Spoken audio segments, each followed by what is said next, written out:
Welcome to Gaming Insurrection's NES Game Atlas feature for issue 42. I am Gaming Insurrection Editor-in-Chief Lyndsey Beatty, and we are doing a feature on the NES Game Atlas and all that it entails. It was the very first player's guide for Nintendo, published in 1990. It was the first mainstream commercial guide that they produced that featured a lot of popular NES games, and it became a huge deal for Nintendo and set the standard for the NES Game Atlas. This is our first video in the feature, and we are going to be doing a react video to Super Mario Bros., the very first Super Mario Bros. For the NES. It is one of my favorite games, and it is actually probably my favorite, well, I take that back. It's probably my second favorite Mario game. Super Mario Bros. 3 is my absolute favorite Mario game of all time. But Super Mario Bros. Has a very, very special place in my heart. I spent a lot of time playing the original Super Mario Bros. A lot of time. I have memorized most of the levels. I've done a lot of the glitch stuff, like the Minus World, all of that. I've actually done it myself and gone through and like studied it and like went through it to figure out, okay, what exactly is this and why is this like this? So yes, Super Mario Brothers is like one of my favorite Mario games. I can play Super Mario Brothers repeatedly. And I have even a set way that I play it and still play it to this day. It is the first Mario game that I had ever played. I was 7 the first time I played Mario. I was at someone's house in my neighborhood, and they had an NES and they had Mario. And I was like, what is this? And they were like, this is Super Mario Brothers. You've never heard of it? No. We don't have Mario at the house. What is this? I've never even heard of this. So, because we had an NES, but we did not have Mario. My sibling was not into Mario, so it was like, okay, well, fine. If you want to get Mario, you buy it yourself. And I'm like, who's going to buy me Mario? Like, I can't buy it myself. You can buy the games. So, yeah, we didn't have Mario in our house until I was probably 8. So I had to go to someone else's house to play Mario. I did rent games, and so I did start renting Mario. I would go to, like, I don't know, we didn't go to Blockbuster because Blockbuster was expensive. I'm showing my age here. So when I first played Mario, if I was 7, it had to have been 1988. And so renting games was a thing then. And so I remember my mom used to love to go to Farmore, which was like a, kind of like Walgreens, but like if you mixed Walgreens and Walmart together, that was what Farmore was. And so you could rent games. They had a video section, and you could rent movies and games. And so I was always over there trying to rent games. And so consequently, that's how I played DuckTales for the first time. And Castlevania. I borrowed Castlevania from someone, and then I started renting it. But yes, this is how I realized you could rent games. And so my mom was like, yeah, you can rent games, and you have to take them back after like 3 days. And I was like, oh, okay. So can we get this new Mario game? So that's how I played Mario 2 and 3. I rented them. But for the first time. So, but Mario 1, that's how I actually like got into Mario. So, we're going to get started on my react. I don't know how far I played through. I think I got to like 4-1. I warped to 4-1 probably. But Mario. So we're going to get started now. So, like I say, I play Mario exactly the way I played it back in the day. I died, as a matter of fact, the very first time I ever played Mario, I died on the very first Goomba on the very first world. I did not make a very good jump. I had no idea about Mario's jumping and the mechanics. They were just like, here, play it. So, yeah, I kind of messed up there. But this is a hidden thing with the one up there.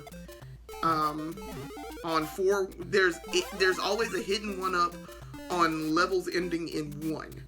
So 1 1, 2 1, 3 1, 4 1, 5 1, 6 1, 7 1, and 8 1. There's a hidden 1-up. Unless you warp to the world. If you warp to the world, you cannot get it. So, yeah. I think that's how that works. If you just naturally make it there, yes, you can get it. But I tend to warp to 4-1, but I can still get the 1-up, I think, is how that works. I don't know. I can't remember exactly. But that's like the trick to it, is that it's always a hidden 1-up on a level ending in 1. So I have my firepower, and I'm trying to get this 5,000 off this flagpole, and we did it. Also, I ended on 221 time left, so I should get 1 firework. If you get fireworks ending in 135, and I think 9, might be 7 also, you get fireworks corresponding with the number ending in your time. So, I'm trying to think if I died here or not in this level. I think I did. I don't remember. I don't remember if I died here or not. I may have. So I think I messed up here with the Koopa Troopas. Yep, I did. I messed up with the Koopa Troopas, and then I later died trying to get the 1-up that's in the ceiling of 1-2. So now, of course, I cannot get the power up here that's like hidden in the blocks. Usually I make it, and I can't get the coins either. There's a hidden 10 coin block there. So yes, I try to get this extra man, and then I jumped in between the Goombas and died. Which does not make any sense. That's annoying. Because I was small, I also couldn't break the brick in order to give the 1-up mushroom space to fall down to where I was. So we're going to try to do this better the second time around, hopefully. I used to have a certain way of doing this with the with the Koopa Troopas here, so that's why I was like, I'm not sure why I messed that up the first time, but okay. Might have been because I was recording. So now I can get Starman here, which is what I was trying to aim for. This is a trick. I do my slide under, get my coins. I'm going to get my power up, and I like to do run and rebound off the wall to get that power up, instead of trying to run and jump over to it. You run and rebound off of that brick wall, and you get the 10 coin power up now. So now I can get the extra man here by breaking the brick. See how that works when you don't get yourself killed? Then I can come in here and get some coins. And I get an extra life here. Yay. That was good.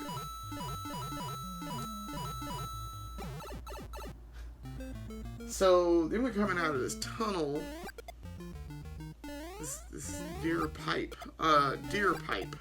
I call it the deer pipe because it sets you up for other things to come. The foolishness that is to come. So, okay, you could do minus world trick here, but I tend to not like to go to 1-3 either. I don't like doing 1-3 and 1-4. So I tend to like to go to warp zone.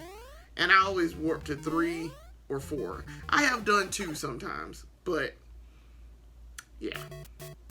World 4 it is. And I love World 4. It's one of my favorite levels. And that is where I ended. So yes, I did in fact wind up at World 4 at the end. So I want to thank you for watching. We will have more videos to come in this series.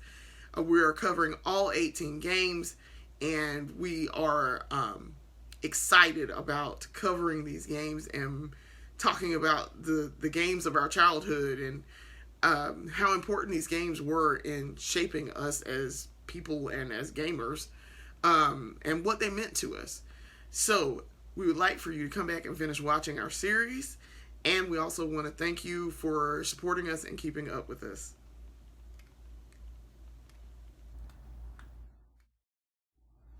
Welcome to the episode of Super Mario Bros. 2 USA for the NES Game Atlas feature that we're doing for Gaming Insurrection issue 42.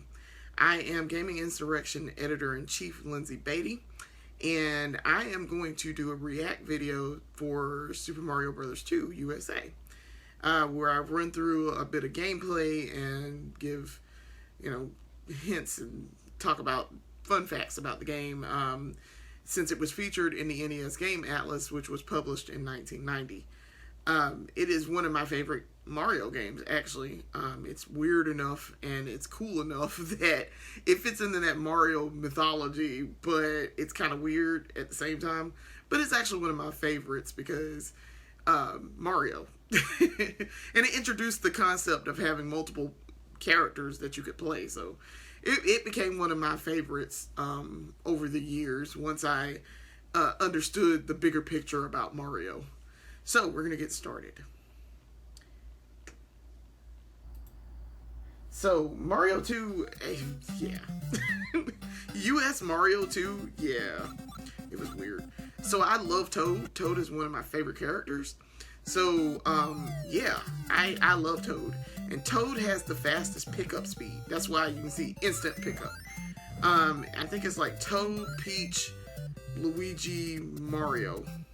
I think. I know Toad has the fastest. Toad also has the fastest run speed.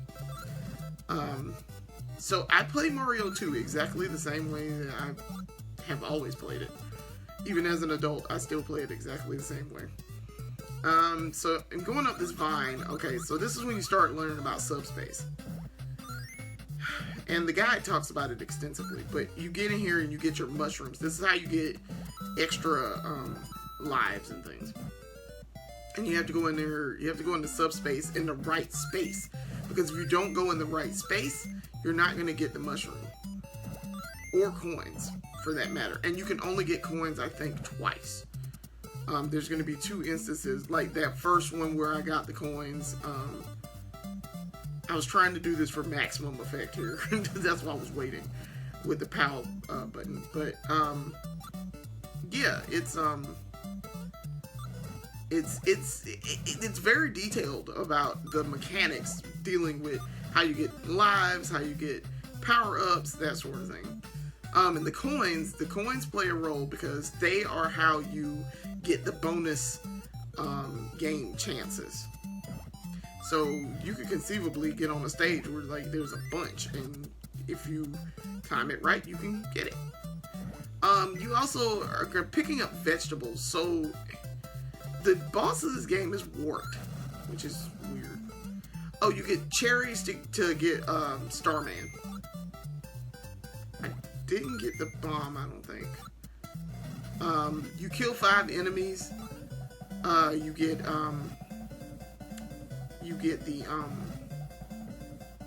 the hearts. That's how you replenish your health. I'm sorry, I was thinking about that. The stopwatch, you have to pick up 5 large vegetables. And that's how you get the stopwatch. Now I'm going to go into subspace again to get my last mushroom, because you can get 4, where you can take like 4 hits. And you pick up the coins here because that's a bunch of chances for the bonus game. Then I'm going to go back in here. Instead of going up the vine over that I was going to go up, that's the long way to go to Birdo. This is the shortcut way to go to Birdo. So you kind of have to figure this out. And know that you gotta, like, power jump. You have to, 1, know what power jumping is. And 2, that you can use this shortcut to do this. So then this is like I said, this is the shortcut back way to Birdo. You gotta power jump again, and you go across the top. Now you couldn't get up here going that way. Unless you got on a code that does like super jump or something like that. I'm also too close to Birdo. I was trying to get on the other side of her, and yeah. Also, that's a thing too, by the way. Birdo is in fact confirmed to be male, but he wears a bow. So they have confirmed that Birdo is transgender. So Birdo technically goes by female pronouns. And I was like, that's cool. Thanks, Nintendo. I think that's really cool. I actually really like Birdo. Birdo is one of my favorite characters. That's how I know that. So I don't even think I got. I'm doing the bonus chance, and I don't even know if I got one. I think I did get one, because if you get a cherry to start with, or you line up all three of the same. So yeah, I did get one and one up, at least one. Now, if you don't start with a cherry, you ain't getting a one up. Even if it's in the middle, like, you're not getting that. So yeah, that's the end of Mario 2. Again, it's one of my favorite games. I have played it extensively. I've actually beaten Mario 2. I've gone through and beaten it. I was an adult and I was using codes, so I can tell you that. But I have beaten Mario 2.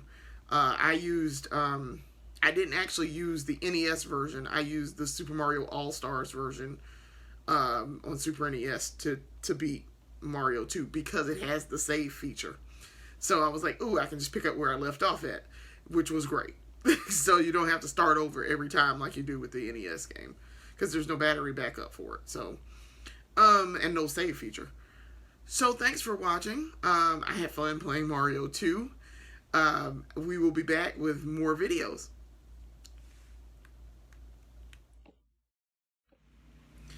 Welcome to another episode of NES Game Atlas feature videos. I am Gaming Insurrection Editor-in-Chief Lyndsey Beatty. This is Editor-at-Large Brandon Beatty. Hello, folks. How you doing? Yes, and in this one we're doing one of our favorites. Yes. We're doing Super Mario Brothers 3. So we're also... so what we're doing is we're doing reacts based on this. Right. Doing a playthrough and based on that. So, the NES Game Atlas was actually very cool, and it was super helpful in terms for Mario, because it was how I actually beat Mario 1 for the first time, and it helped me get through the majority of Mario 2 and 3, and quite a few other games, but Mario especially is super important, and Mario 3 in particular. It laid out everything about Mario 3. So, like, it told you how to find the warp whistles, where to, the different maps for the stages, the map for the fortress at the end of World 8, that it mapped all of that out. So, that's why that's super important. So, we're gonna get started. So we're just reacting to this video that we'd already previously recorded, or at least I had previously recorded. So, yay, we're starting. Okay, so we're starting on World 1. So, yeah. I do World 1 in a particular order. I like to do 1-1, 1-2, of course, because you can't do any, you don't have a choice at that point. This is the Mario that introduced a map. Thank goodness. And also the first time Mario took flight. Yes. Which was pretty cool, because Mario in all the series, after starting with 3 and onward, Mario had an ability to fly. So he wasn't just to the ground and briefly to the sea. He was actually more versatile. He could fly. I remember seeing Mario 3 for the first time and just being like, oh my god, he can fly. I kind of messed up there. I was supposed to fly over to the pipe, but I didn't. That tail attack, that was perfect. Yes. So here, okay, so this is how I usually get the white ghost ship. So I usually start by getting all the coins first, then looking to see what is my total after that. And I played Mario 3. Yes, I play Mario 3 exactly the same way I have always played it. I usually get the coins in here. That's the first hidden 3, by the way. There's several 3s hidden throughout the game. So then, of course, these have come back. You could do this in an endless loop as long as you have time. So I gotta get the P-switch again. Now I'm gonna do 55. Okay, so this is key. And they tell you about this in the guide. So now I have enough coins, because you want a multiple of 11. So then your bricks have to be like your 10 score have to be match the 10 score of your thing, and then you have to finally stop the time on an even number so that it keeps the 10s of your score and the 10s of your coins the same. So then it turns the wandering hammer brother into the white ghost ship, and it will stay that way until you go down there and do it. I tend to like to get that done early on. I do it in world 1 to get it out of the way. This is also a section where you could get multiple 1-ups if you wanted to in 1-2. You have to time this and make them come out of the pipe so that there's always one on the ground. Normally I don't get the coins there. I tend to just leave the bricks so I have some way to get up to the pipe. And then I go in the pipe first and then come back and get the 1-up that's hidden up there. I learned all of this through the guide and playing the game for many, many, many years.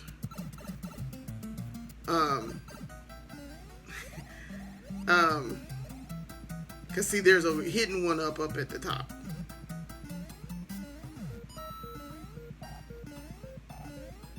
See? Yep. Here you can get a tail again. I don't think I got the the Starman. I think the Starman like bounced off and went back in the other direction, which was kind of obnoxious. Yeah. Yep. Yeah, he went back in. Normally I get the Starman and I run through this section. I don't really pause. You can cause them to get a 1-up there too. That's why I kind of paused and went back a little bit and then went on ahead.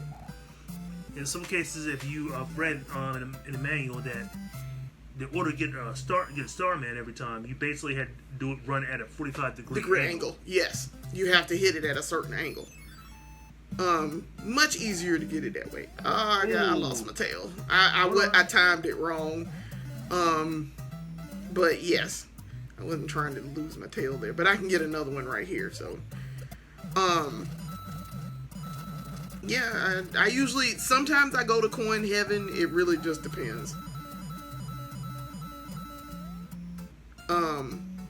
But not all the time. I'll get the note block there, but I don't necessarily go to coin heaven every single time. There's also another tail over here in the top block.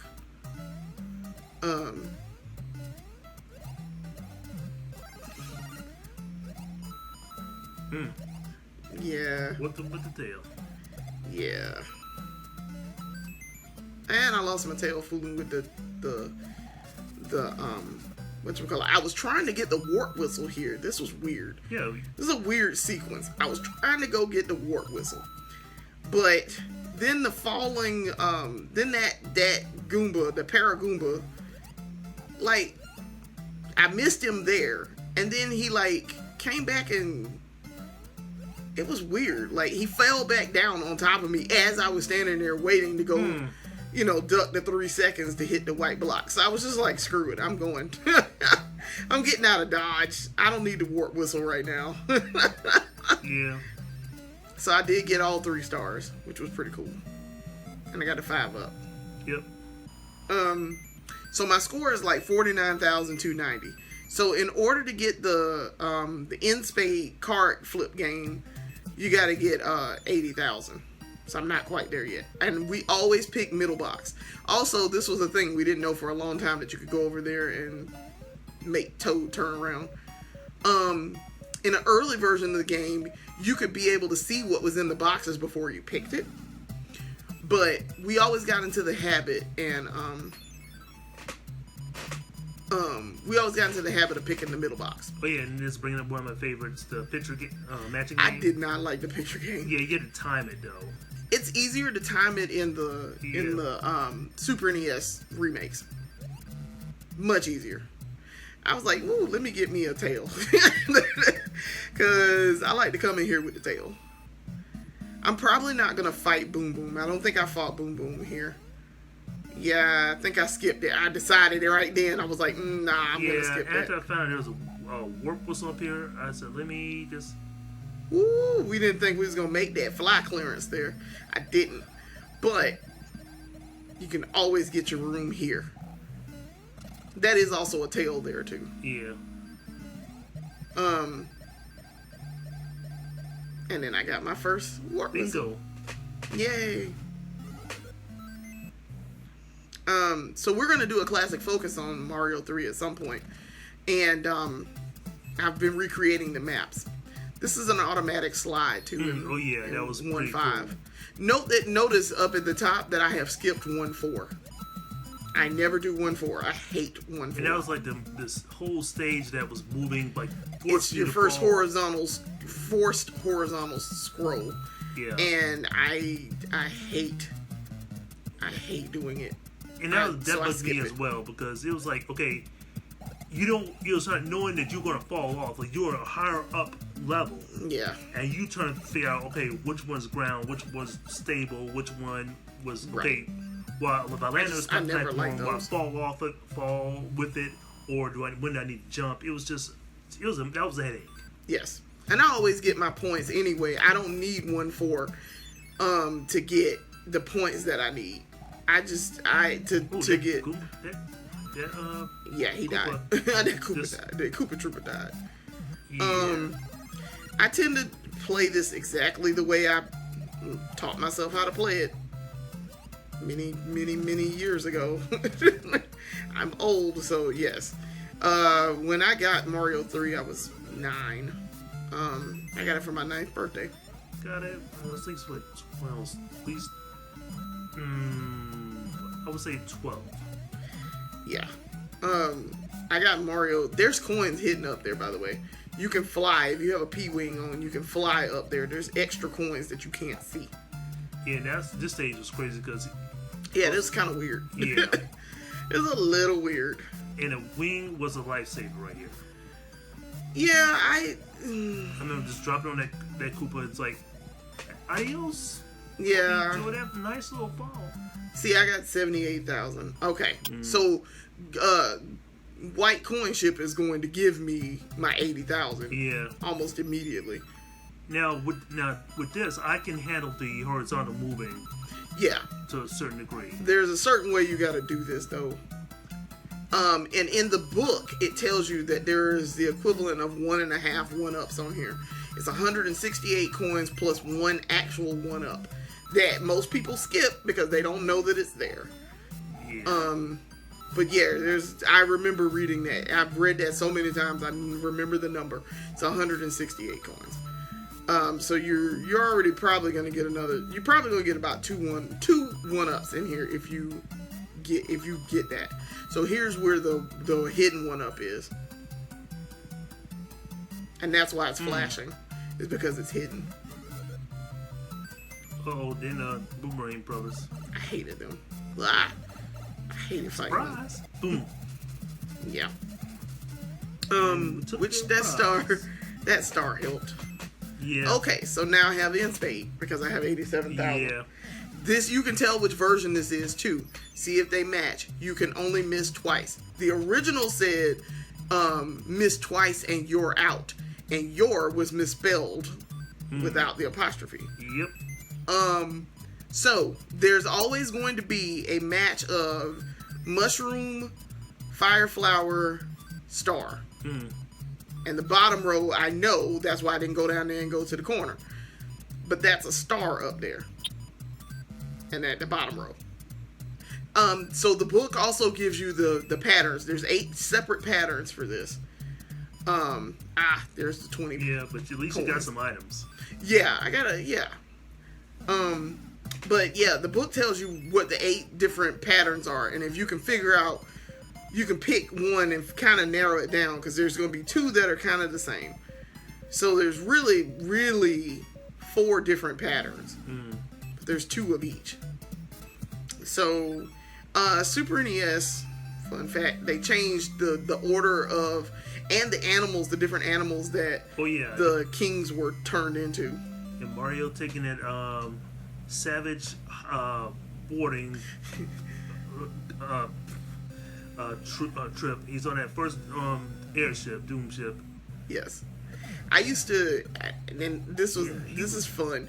I played this Doom ship exactly the same way. As I learned how to play it 30 years ago. I sometimes will get the Sometimes. It really depends. I kind of want to keep my tail here. But you can use firepower to, like, shoot the Koopa Kid. Yeah. But yeah, I play this ship exactly the same way. It's the easiest of them all, too. Yeah. All right, so we're at the end here. I think I lose my tail here. Yeah, I lost my tail here because he took me out when he went over there. Yeah. Uh-oh. You got that wand. Yes, we always do that too. We let the wand bounce and then we slide underneath it. Yes, I play it exactly. Same here. And now you're taking that suicide plunge dive from the sky. Parachute not included. Yeah. I was like, this is why I wish I had a tail. So, here's a letter for. Okay, so the letter also changed in the remakes. The letter changed because they had to fix some of the things. The way that was set up, they had to fix some things. Yeah.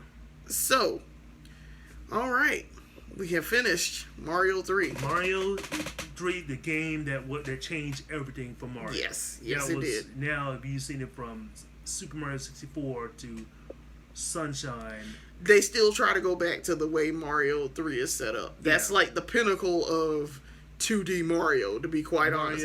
Well, I take that back. Super Mario World ain't on the same level. I love Super Mario World, don't get me wrong. Right. But Super Mario World is not on the same level as Mario 3. Yeah, in terms of game changer. Impact.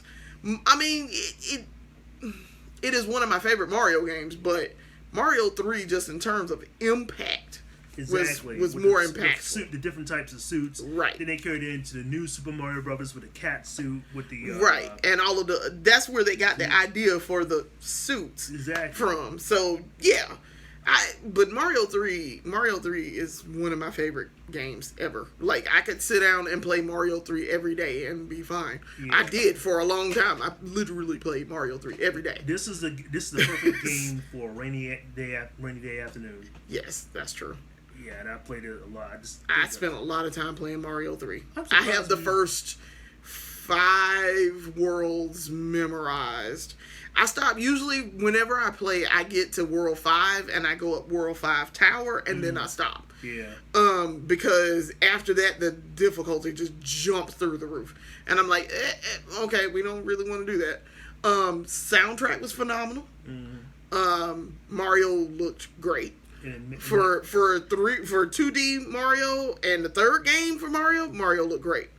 But yeah, I tended to stop at World 5. World 6, 7, and 8 are just obnoxious. So as a consequence, I was an adult by the time I actually beat Mario 3. So yeah, but Mario 3. Yeah, and I'm playing it, and so many times after finally playing Bowser, luring him into breaking those that brick floor. Yes. I was like, oh, you broke it. Look at that. It's the consequences of our own actions. Good, but I hope you like that. Hope you get that doctor's bill paid up. So, all right, we're gonna go on to our next Mario game and or Zelda game, and finish up these here NES Game Atlas games. Yep. So we'll see you later. Bye, everybody.